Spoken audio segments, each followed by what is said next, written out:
आज आपल्या घरामध्ये सुद्धा 4 वर्ण लागतात आपल्याला. सर्वसाधारण बहुसंख्य घरामध्ये बायकांनी किचनचं काम घेतलेलं आहे वाटून. संपूर्ण पोट पूजा आम्ही बघतो. तू नको मध्ये डवळाडवळ करू, तू स्वयंपाकाला येऊ पण नको, तू सांग तुला काय होते. मुलांना आपण शालेय शिक्षण, कॉलेज सगळं शिक्षणाची जबाबदारी त्यांच्यावर टाकतो. बाप म्हणतो मी बाहेरून पैसे कमवून आणतो. झाली ना कामाची विभागणी. म्हणजे 4 वर्ण. एखाद्या दुबळ्या माणसाला सांगितलं घोड्यावर बस, हे तलवार जा लढायला, तो लढायला जातो, तो थरथर करतो, तो कापतो रक्त बघून, तो येतो परत, तो म्हणतो ना हे माझ्या बापाने जमणार नाही मला. मग ते जमणार नाही म्हणून तो क्षत्रिय नाही. मग त्याच्या हातामध्ये वेद दिले, म्हटले पाठ कर, निदान भिक्षुकी तरी कर.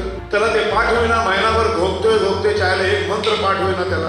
कारण प्रत्येकाला बुद्धी, शारीरिक क्षमता, बौद्धिक क्षमता ही परमेश्वराने जन्मजात दिलेली आहे. सगळे सारखे नाही होत आपण. बरं, श्रीकृष्णाने फक्त 4 वर्ण निर्माण केले, 7 नाही. बरं, 4 वर्ण ही समाज व्यवस्था चालवण्याची गरज आहे.